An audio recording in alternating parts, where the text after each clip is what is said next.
It looked like it was some potted, or it was supposed to be potted donuts. Excuse me, BET, wherever that was on the table that was supposed to be a potted donut, don't look like no potted donut, brother. That looked like that Diesel, that old boy. Is y'all trying to insinuate?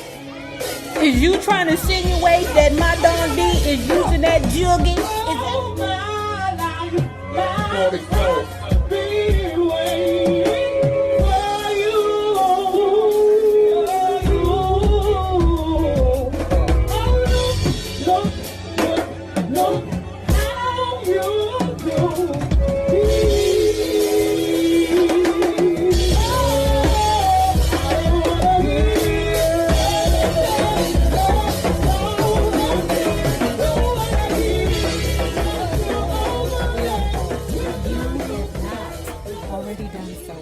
Remember to like, share, and subscribe because it is so important to our success here on the YouTube. And if you are not a part of our Bella Book Club, please remember to hit the Patreon link below. And for a small $5 monthly fee, you can be privy to all the shenanigans before YouTube gets it, if YouTube gets it. Now, let's talk about American Soul, the finale. So, guys, I'm dressed down today. I ain't put no makeup on for y'all. I'm sorry. I'm not at my best. Yeah, I'm full of shit. And I'm happy. I am actually clicking my heels because this is my last Friday upload. I said if I was going to do anything on Fridays, it would be my lives. I would go live at lunchtime, like between 12 and 2, right? Because like I said, girl, I have arthritis and corpus tunnus and all of that in these. I can't edit these videos, but yeah, I'm just happy. Now, you know BET is fitting to do a Rough Riders documentary in September. Now, I might be back on Fridays for that, okay? I might upload for that. Okay. Anyway, the show did not open up iconically. Okay, what happened on this show was Don D was in his office watching Melanie Fiona be Shaka Khan on the Soul Train stage. Next scene, we have Mr. Johnson, you know, the grease man, Johnson & Johnson, or Johnson Brothers. Hey, Sugar Pie. Johnson's brothers. He mad because, you know, he always feel like he is left out of the loop, which is true. Don D think that he don't have to explain nothing to nobody. Mr. Johnson, is looking for Don D. Don D ain't nowhere to be found, okay? But he does see Tessa. He heads straight for Tessa, okay? But who stops him is the Richard Pryor. So the burning question on American Soul is always, where the hell is Don D? Don D is in front of the Soul Train Club with Gerald, looking at the cars that Ruby blew up. Now, Don D's sentiments towards Gerald is always, why did you bring that bitch around here? What did you do? Did you burn her? Did you give her syphilis? Gerald says, I'm sorry, man. I'm going to fix it, okay? Don D says, what do you mean you're going to fix it? What you going to do? Gerald says, it's certain things that you should not know, brother. Okay, and walk away. But in his stride, he grabs his, I don't know, something down right here and falls. That's like the worst thing ever when you talking shit to somebody and you either pass out or trip or, you know, fart. Gerald is in the hospital. Don D comes in to visit. What the hell is wrong with you, Gerald? Gerald say, I got a punctured lung or collapsed lung, something like that, right? Gerald goes on to tell Don D that the doctor is recommending for him to have surgery. Don D say, why won't you do it? He say, hell no, I can't do that. I can't be vulnerable out here and have Ruby walk up on me. I can't do it. Since you worried about me and my collapsed lung, what's going on with you and them spells that you be having that you be trying to fix with the booger sugar? Okay. Don D is honest with him. He says, okay, I have migraines and I black out. I can't see. Gerald was like, oh shit, that's tough. That's real tough. What you gonna do about it? Don D says, I'm just gonna keep moving. Gerald say, you right. And I'm gonna keep moving too.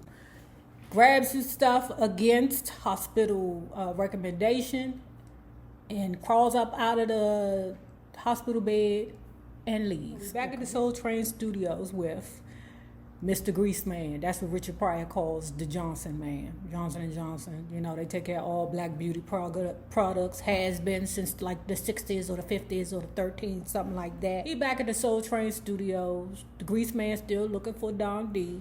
Tessa still don't know where the fuck he is. Tessa gives Richard Pryor the rundown. Listen, don't keep that foul mouth at bay outside the door. Richard Pryor say, I got you. You can't talk about no titties, ass, pussies, dicks. And while you at it, keep your hands off of Shaka Khan. She too young for you. Richard Pryor say ain't nothing too young for me.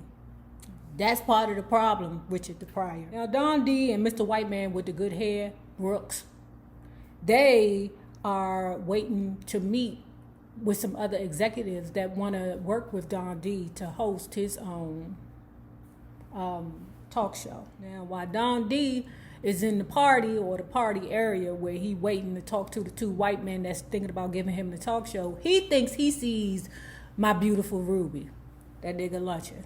He on them dippers. That's what the hell that's called. Dippers. Up comes the two white men. Hey, Don D, let's talk business. Don D goes in the back room with the two white men. I don't know why they left Brooks outside. Maybe because Brooks don't do drugs. Got Gerald and one of his hitmen. Okay. They got a hint from somebody, a little birdie, the black dude that was standing in front of Ruby's apartment building. They said, listen, Ruby is in there and she got that action. She waiting on you. She ain't hiding at all. So Gerald and his hitman goes up the stairs to meet whatever destiny Ruby has planned for them, okay? Now, they try to open the door. They seen that it's open. Okay, that's a problem. You know, you go to somebody's door, open it up. I mean, there may be a surprise on the insides. And it was a surprise. As soon as they would have opened that door, Ruby would have pop, bang, bang. That was some war artillery that was hooked up to that door, okay? They opened the door, bang. I don't know where to bang with. It could have hit the neighbors. I have no clue. They go into the house, Gerald and the muscle. Mr. Muscle Man, whoever he is, okay? Gerald say, whoa. We don't know this bitch. If she booby-trapped the front door, she could booby-trap the whole house. And she did, okay? She left the gas on, and, I mean, as soon as they would have flipped the strip, that whole thing would have went boom. So, as a result, Gerald called the police, okay? I don't understand his character, because how you going to be a gangster and call the coppers at the same time? That shit just don't work. Now, I know you didn't want the whole building to explode, but goddamn, you stay in contact with that goddamn police officer friend, who we finds out is the police chief. Police officer friend, the chief of police, shows Gerald a couple of pictures, okay? Do you know this guy? No. Do you know this guy? Hell no. Do you know this guy? Yeah, I might know this one right here. Police chief say, I know you do. Because that's a mafia dude from Chicago. Okay, I know you know him. Gerald say, don't worry about it. I'm going to take care of this. Police chief say, your hands is too full now with Ruby.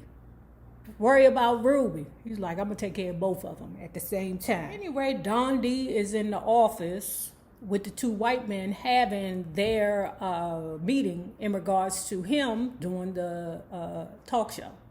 Okay? And Don D is on board.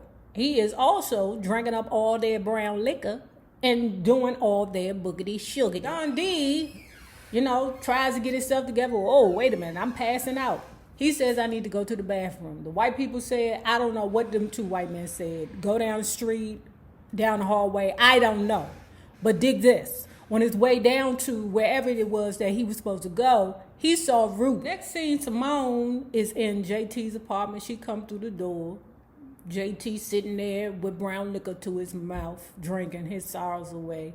I'm like, don't nobody feel like wallowing with you down in depression, bruh. Simone is saying, so that's what you're doing right now? You don't longer want your sister, right?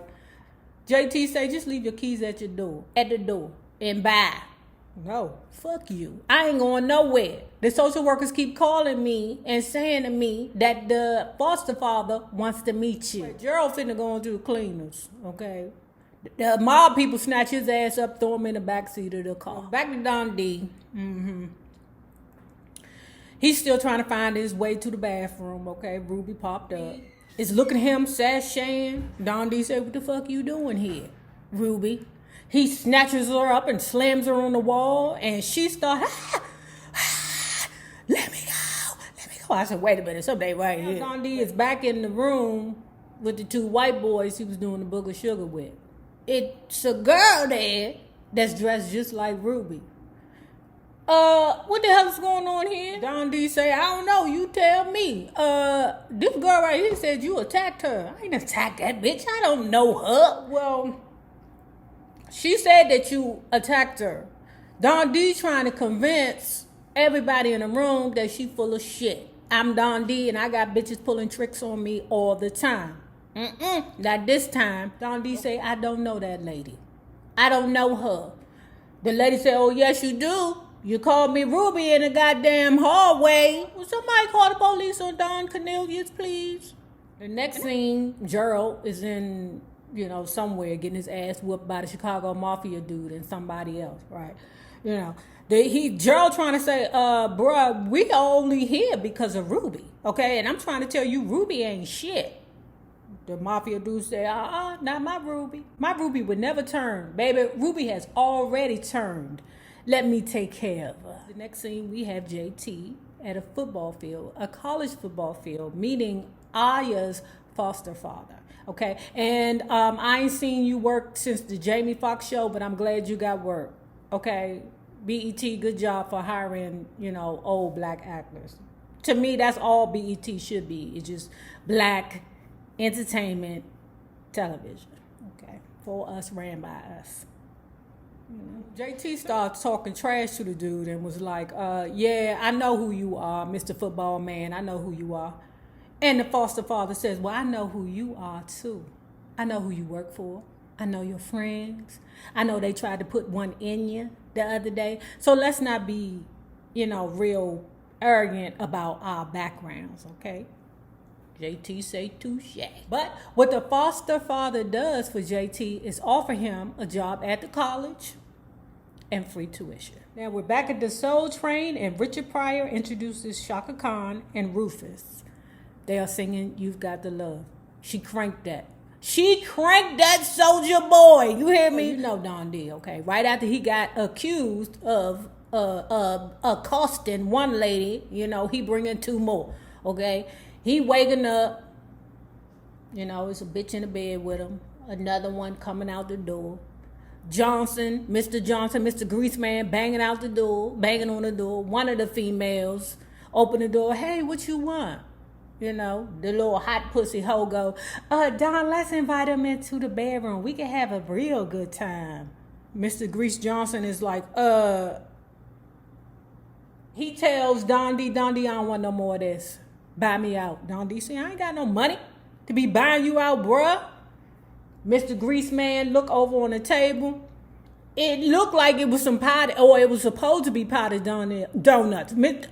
Excuse me, BET, wherever that was on the table that was supposed to be a potted donut, don't look like no potted donut, brother. That looked like that Diesel, that old boy. Is y'all trying to insinuate? Is you trying to insinuate that my Don D is using that juggy? Mr. Greaseman say to Don D, oh, I know you can't afford to buy me out. So what you want to do is you're going to give me free commercials for the next 10 years. I was like, fuck, Don D. How much money do you owe this nigga? So the next day, Don D walks into Tessa's and the white man with a good head, Brooks' office. Brooks is packing his shit. He is out of there. Okay, Don D say, what's the problem now, Brooks? You left me there with my dick in my hand, okay? We had a deal on the table. Don D said, I canceled. The man Brooks say, well, when was you going to tell me? I didn't know that. Your communication is terrible. I am out of this bitch. I mean, it was a little more dramatic, but I be trying to surmise and hurry up and get shit out the way. And Ruby, she got all her black power gear. She finna walk towards the same cleaners that Gerald had got jacked in front of. But instead of her getting jacked by the mafia people, she gets jacked by Gerald. Well, actually not Gerald, but his muscle, his second in man, grabs up Ruby and take her around the corner, tries to throw her in the car. That's not gonna happen. It was an innocent bystander, but Ruby don't give a fuck about innocent bystanders. They don't mean nothing. They don't mean nothing to Ruby. So she grabs one, put a knife to her throat, you know. Hey, Gerald say, let's just leave this between me and you, Ruby. Just me and you, baby. We don't have to bring these people in it. She cut the girl face, run off. Before Ruby starts to haul ass in, she put the knife in her boot, pulls out the blicker. Gerald is returning fire on her ass. They shooting at each other in the middle of the damn day. Okay? Ruby runs straight to a police officer. Oh, he's trying to kill me. Police officer tries to calm her down. I was hoping that it was the police chief because they've been looking for her ass. Okay, but the police officer tries to calm her down, and he stops paying attention to Ruby to pay attention to Gerald, because Gerald's still out there popping, right? I'm like, Gerald, why are you popping? I mean, nobody's popping back at you. I mean, what is, and then who do you see? She's right there by the police, but okay, we'll go with that movie magic. While the police officers are paying attention to Gerald, Ruby gets the inclination to put one in the back of the police officer's head. Why, Ruby? Why? You ain't even have to do that. But before she can let one off in his head, Gerald popped up behind her and let one off in her head. Falls to the ground. Gerald gets to his knees, fall down. I said, ooh, that Gerald is so,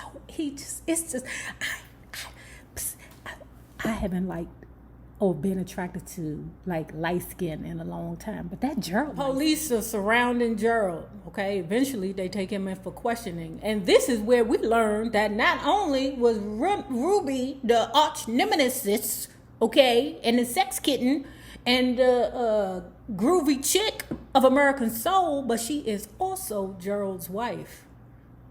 I didn't know he married her. He didn't seem like the marrying type. The final scene is Don D fitting to get one of them damn MRIs. He need one. Because that bullshit he pulled with that girl in the office, that's dippers. Y'all making it seem like that nigga is doing some hallucinogens. That's what y'all trying to make it seem like. But y'all, again, I am so happy that this is over. Love the show. I loved American Soul.